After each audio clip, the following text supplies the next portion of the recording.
sheegtay in arrintaa ay tahay mid ka caawinaysa dhinaca isgaarsiinta goobtii lagu seexayana wasiirka isgaarsiinta Soomaaliya ayaa joogay haddaba arrintaas ayaa dadka qaar shaki ay ka muujiyeen waxaana ka mid ah dadkaasi talay ku-xigeenkii hore ee nabad sugidda iyo sirdoonka sideed u aragtaa heshiiskan ay Qatar iyo Soomaaliya kala siixdeen ee isticmaalka dayax gacmeedka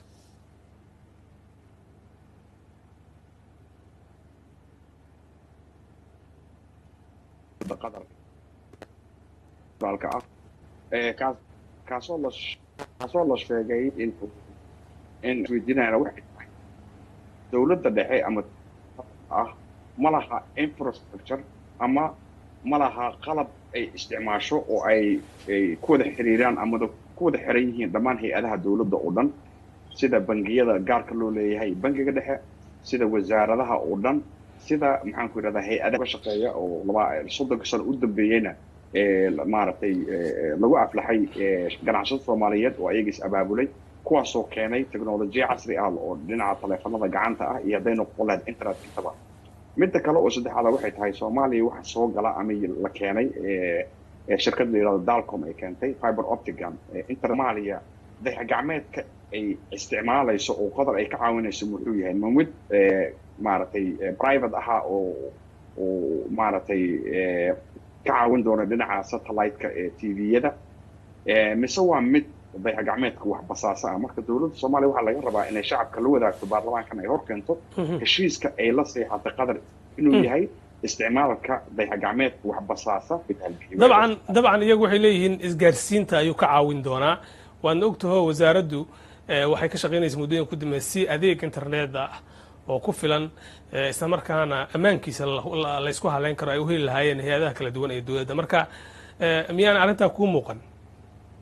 maya sababtoo ah si loo helo taas waa dawladdu waa inay leedahay markaas infrastructure waa inuu jiro ku imaanaya dhinaca internetka hadday noqon lahayd maaragtay email hadday noqon lahayd telephone iyo television oo isticmaalaya internetka marka Soomaaliya ma laha internet exchange point ma laha oo ay dawladda maamusho maanta haddii wax looga sheego diinteena suuban ka soo qaad YouTube oo kale sida ay sameeyeen wadamada Pakistan iyo oo ay ka xireen YouTube dalalkooda iyo isticmaalka isticmaalayso xagee geynaysa xagee ku xiraysa marka su'aasha la isweydiinayo waa taas teeda kale ceeb ma aha heshiiskana ma aha heshiis qarsoodi ah ma aha waxa ay soo saxiixeen baarlamaanka ha hor keeneen shacabka hal la wadaageen laakiin waqtiga wali waa dhiman yahay oo heshiiska hadda ayaa la saxiixay adigu waxaad qortay inay Qatar jiri karto oo ah sidee arrintaa ku dhici kartaa waxay ku dhici kartaa haddii aan tusaale ku siiyo Soomaaliya waxay dhexda kaga jirtaa ama ay udub dhaxaad u tahay waxaan loo yaqaan geopolitics ama dagaal juqraafiyeedka ka socda geeska Afrika waxa ku hardamaya wadamada safan Mareykanka iyo wadamadaas kale dhinaca kalena waxa jira Ruushka Iran Turkiga iyo Shiinaha waxa loo hardamayna wax kale ma aha Soomaaliya waxa ay ku taalaa goob istiraatiiji ah markay noqoto geopolitics hadday noqon lahayd dhinaca waxaan loo yaqaan trade route-ka ama meelaha ay maraan ganacsiga oo ah badda cas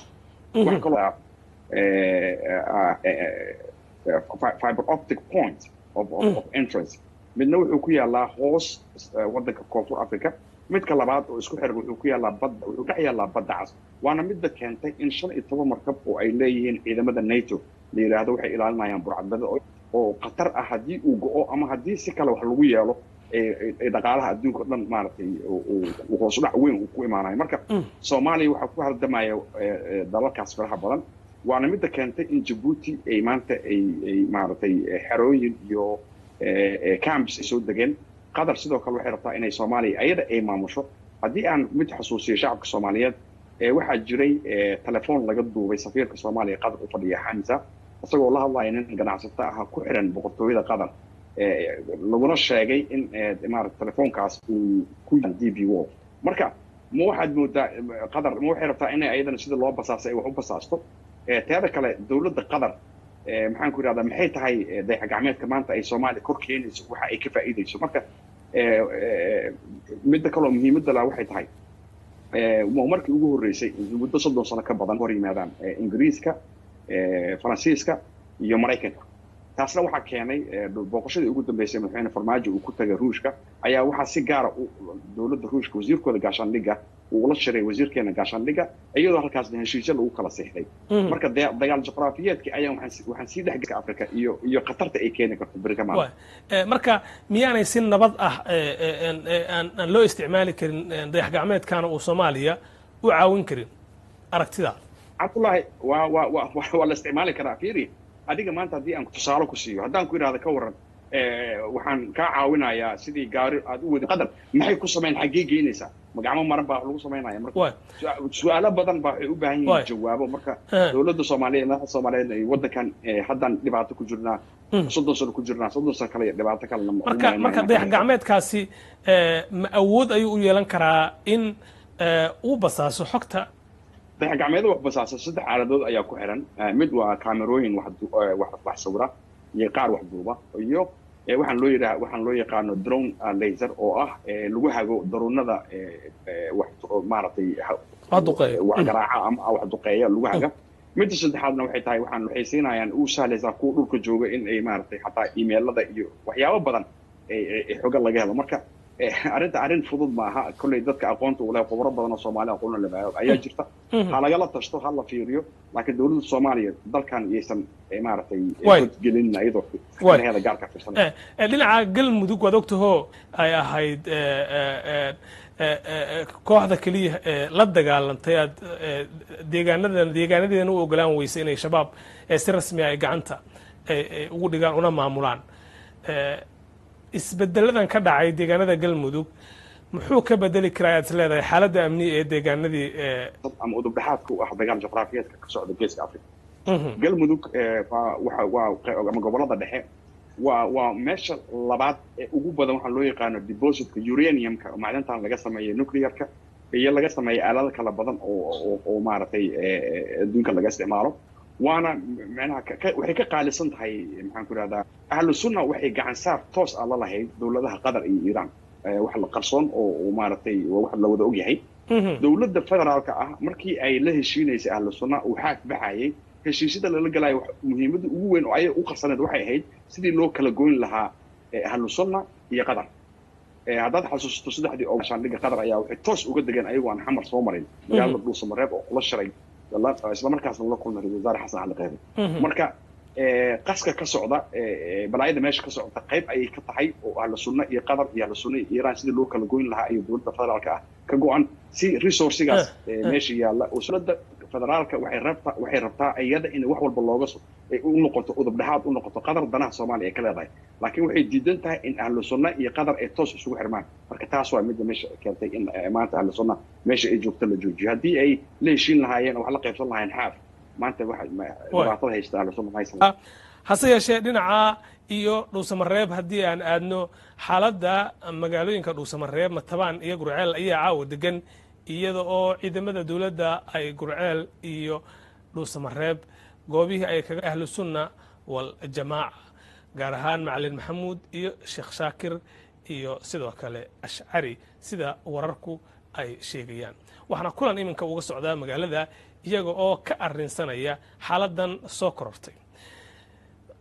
sheekh shaakirna wuxuu sheegay maanta in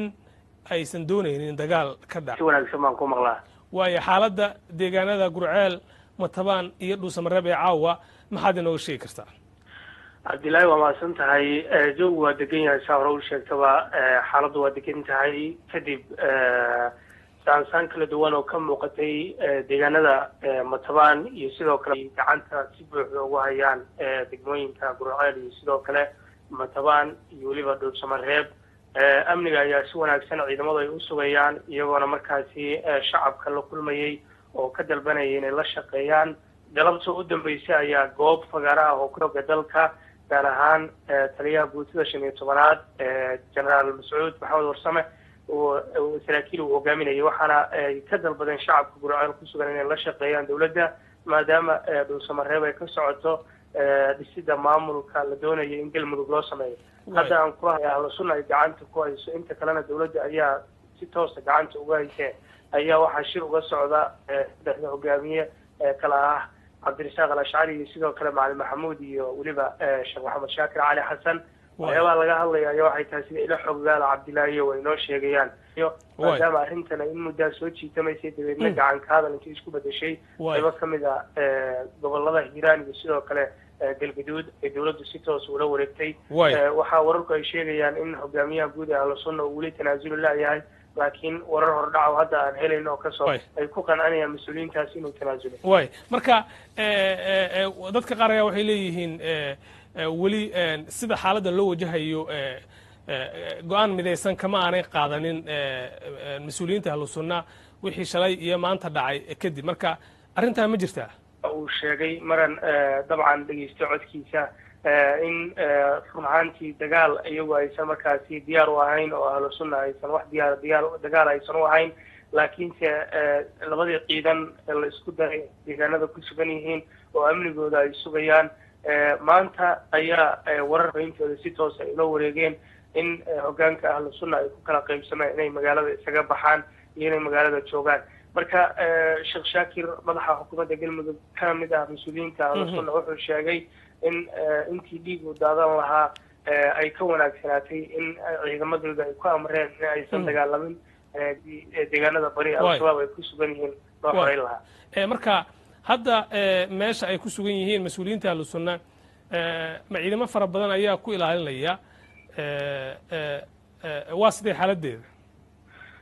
goobta hadda uu shir ka socdo waxaa ku sugan ciidamo markaasi ay ku jiraan oo waayadii ugu dambeeyday ay ku ilaalinayeen dhowr tignikana ay meesha kula jiraan inkastoo hubkii tirada badnaa oo ay haysteen ahlu sunna qaybtii ugu badnayd dowladdu ay gacanta ugu jirto oo dowladdu labada ciidan markii la isku daray hubka xitaa ay si toos ula wareegtay marka halkaasna ay ku jira xarunta injiga ku taalla magaalada dhuusamareeb saraakiisha dhinaca dowladda ayaa maanta marar xiriir ay la sameeyeen madaxda ugu sarreeya ahlu sunna waxay u sheegeen inaan loo socon laakiinse keliya ay tahay in wax la wada xaliyo si loo helo maamul mida oo ka hana qaada deegaanada galmudug isla markaana ka codsada inay dowladda la shaqeeyaan si loo helo maamul mida maadaama dhowrkii sane u dambeeyay galmudug dadka ku sugan ay kala